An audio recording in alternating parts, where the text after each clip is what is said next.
Catherine the Great was one of the most influential rulers in Russian history, transforming the Russian Empire into a major European power through territorial expansion, internal reforms, and cultural patronage.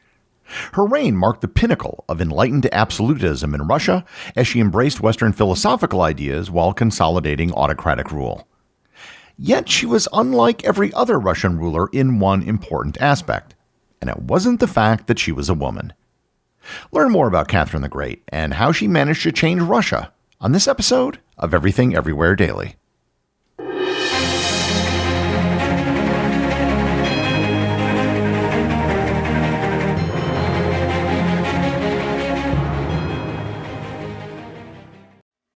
This episode is sponsored by Planet Money. Tariffs, meme coins, Girl Scout cookies, what do they all have in common? Money. Economics is everywhere and everything, fueling our lives, even when we least expect it. If you're a fan of Everything Everywhere Daily and are curious to learn something new and exciting about economics every week, I recommend you listen to the Planet Money podcast from NPR. What I like about Planet Money is that I can get an update on the week's financial news in about 30 minutes. Stories like the adoption of stablecoins or the price of eggs. From the job market to the stock market to prices at the supermarket, Planet Money is here to help explain it all.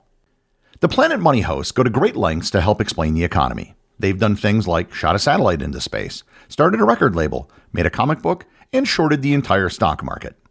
All to help you better understand the world around you. Tune into Planet Money every week for entertaining stories and insights about how money shapes our world. Stories that can't be found anywhere else. Listen now to Planet Money from NPR. This episode is sponsored by Mint Mobile. Do you know what doesn't belong in your summer plans? Getting burned by your old wireless bill. While you're planning beach trips, barbecues, and 3-day weekends, your wireless bill should be the last thing holding you back. And that's why I use Mint Mobile. With plans starting at $15 a month, Mint Mobile gives you premium wireless service on the nation's largest 5G network. The coverage and speeds you're used to, but just less money. So while your friends are sweating over data usages and surprise charges, you'll be chilling, literally and financially. With Mint Mobile, you can use your same phone number, and contact list, and even connect to the exact same towers and cellular networks. The only difference is the price. This year, skip breaking a sweat and breaking the bank. Get your summer savings and shop premium wireless plans at mintmobile.com/EED. That's mintmobile.com/EED. Upfront payment of $45 for 3-month 5GB plan required, equivalent to $15 a month. New customer offer for first 3 months only, then full price plan options available. Taxes and fees extra. See Mint Mobile for details.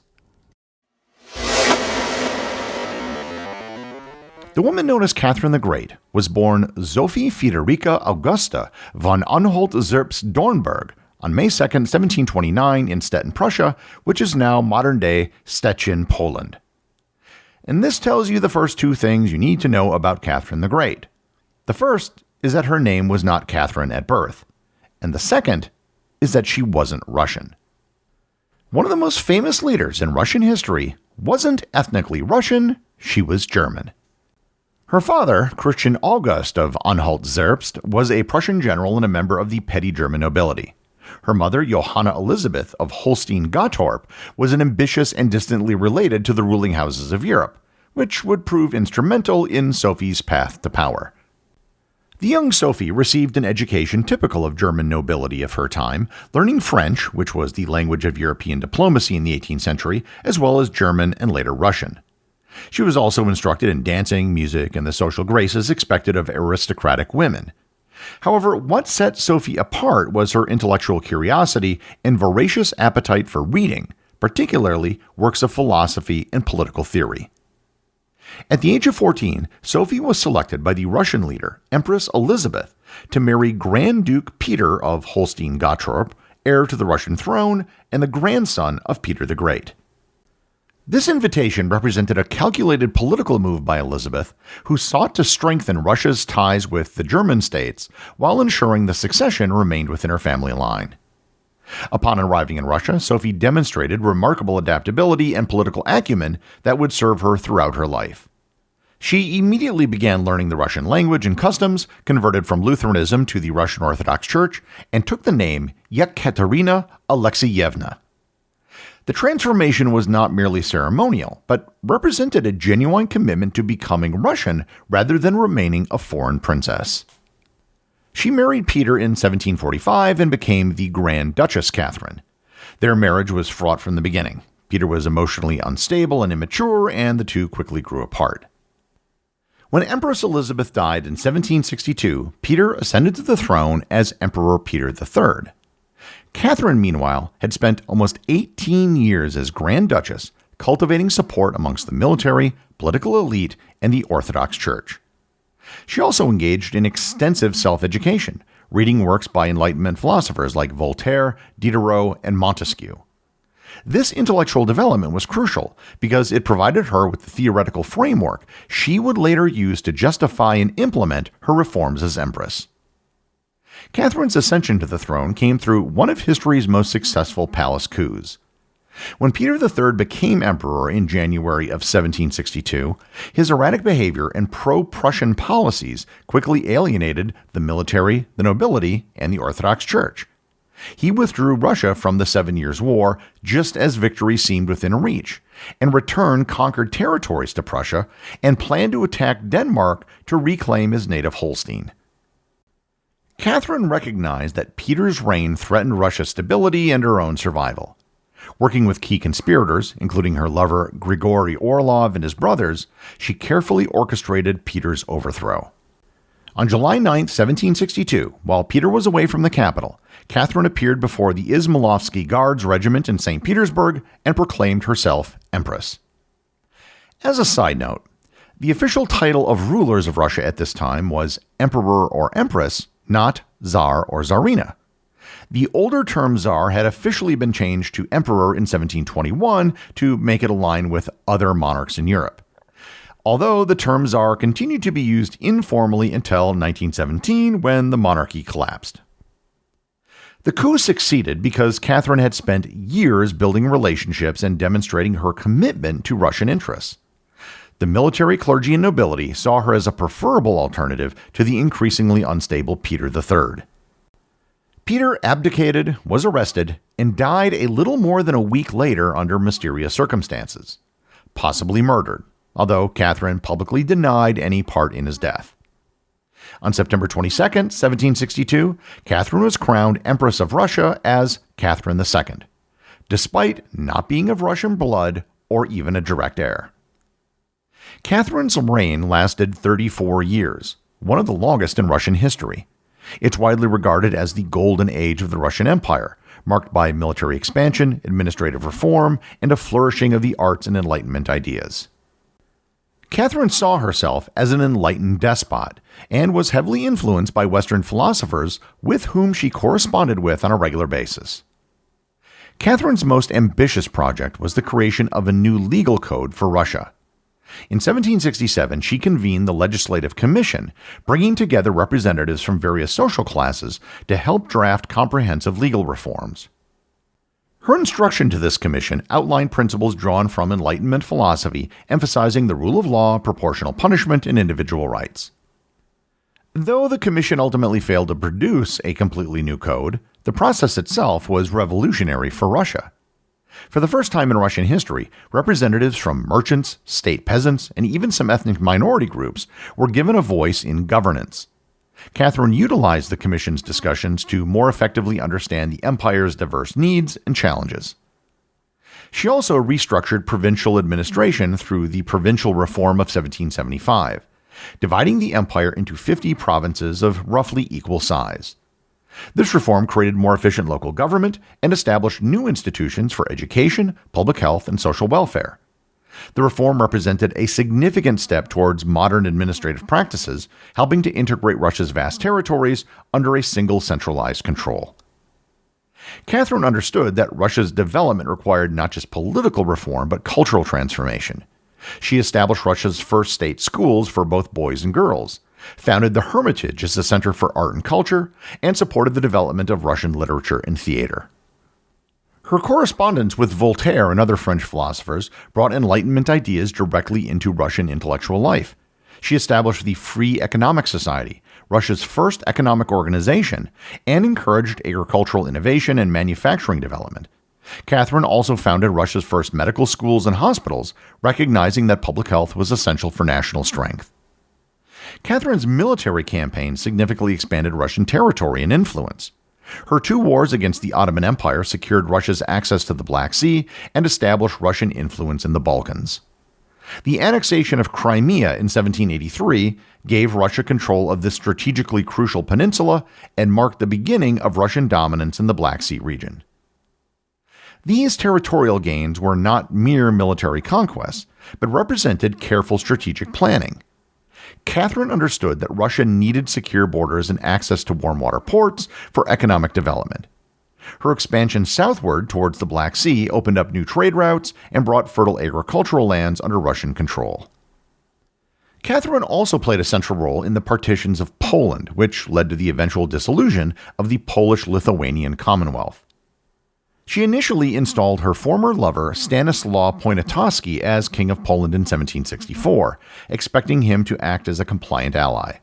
However, Poland's attempts at independence alarmed Catherine, who saw them as a threat to Russian influence. In response, she supported conservative Polish nobles through the Confederation of Targowica and used their resistance to reform as a pretext for military intervention. In 1772, Russia, along with Prussia and Austria, carried out the first partition of Poland, seizing large territories under the guise of maintaining stability. After the 1794 uprising by Tadeusz Kosciuszko, a hero in the American Revolution, Catherine responded decisively. She crushed the rebellion and subsequently collaborated again with Austria and Prussia in the second partition of Poland in 1793 and the third partition in 1795. Which effectively erased Poland from the map for over a century. As you can probably guess, at the core of Catherine's rule were some very serious contradictions. Despite claiming to be an enlightened monarch espousing the values of the Enlightenment, her actions often fell far short. While she spoke eloquently about human rights and legal equality, she simultaneously expanded serfdom and increased noble privileges at peasant expense. The most serious challenge to Catherine's rule came from Emilian Pugachev's rebellion from 1773 to 1775, which exposed the deep social tensions within Russian society. Pugachev, a Cossack claiming to be the deceased Peter III, led a massive uprising of serfs, Cossacks, and ethnic minorities against imperial authority. The rebellion's scale and brutality shocked Catherine, which forced her to confront the contradictions in her own reform program. While she was advocating for things like legal equality and human dignity, her policies had actually made things worse for Russia's peasant majority. The suppression of the rebellion required significant military effort and demonstrated that the Enlightenment ideas alone could not resolve Russia's fundamental social problems. Catherine's response to the Pugachev rebellion revealed the practical limitations of her enlightened despotism. Rather than addressing the underlying causes of peasant discontent, she chose to strengthen the nobility's control over serfs through the Charter to the Nobility in 1785. This document formally codified noble privileges while making serf conditions even more restrictive. This decision reflected Catherine's understanding that her power ultimately depended upon the support of the nobility and not the peasants. While she seemed to genuinely believe in enlightened principles, at least in theory, she also recognized that fully implementing them would threaten the social order that maintained her authority. Catherine's personal life was as complex and carefully managed as her public policy. Her marriage to Peter III had been loveless and politically arranged, but produced one legitimate heir, her son Paul. As empress, she conducted several significant romantic relationships that also served political purposes, which included at least one illegitimate daughter. Her most important relationships were with Grigory Orlov, who helped engineer her rise to power, and later with Grigory Potemkin, who became her closest advisor and partner in Southern expansion policies. Potemkin in particular combined romantic partnership with genuine political collaboration, helping Catherine develop and implement her most ambitious territorial and administrative reforms. Catherine the Great died on November 17, 1796, at the age of 67, due to complications from a stroke. Her 42-year-old son became Emperor Paul I. Paul had a very contentious relationship with his mother, and she had kept him out of politics for most of his life, which meant that when he ascended to the throne, he was woefully unprepared. He had a very short reign and spent much of it undoing the reforms made by his mother. He was assassinated in 1801, and his son Alexander had a hand in his murder. Catherine's legacy is mixed. On the one hand, she transformed Russia from a relatively backward European power into a major international force capable of competing with established powers like Austria, France, and Britain. Her territorial expansion brought approximately 200,000 square miles under Russian control, almost the size of France, and established Russia as the dominant power in both Eastern Europe and the Black Sea.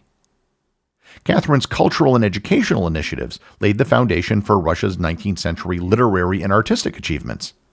The schools she established, the cultural institutions she founded, and the intellectual climate she fostered created conditions that would later produce figures such as Alexander Pushkin, Leo Tolstoy, and Fyodor Dostoevsky. On the other hand, her failure to address serfdom's fundamental injustices also contributed to the social tensions that would eventually accumulate in the 1917 revolution nearly a century later. Her strengthening of noble privileges at the expense of peasants created social contradictions that her successors would struggle unsuccessfully to resolve.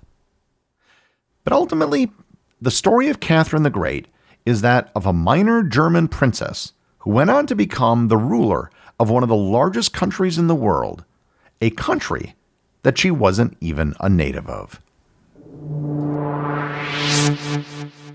The executive producer of Everything Everywhere Daily is Charles Daniel. The associate producers are Austin Oken and Cameron Kiefer. I have a special announcement. July 1st will be the 5th anniversary of Everything Everywhere Daily.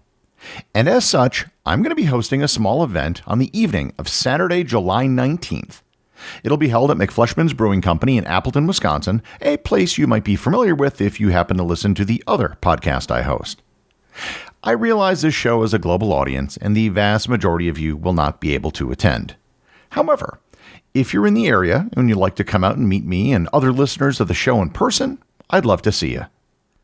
I've created a Facebook event where you can RSVP if you're interested in attending. I've linked to it in the show notes so we can get an idea of the number of people who'll be showing up.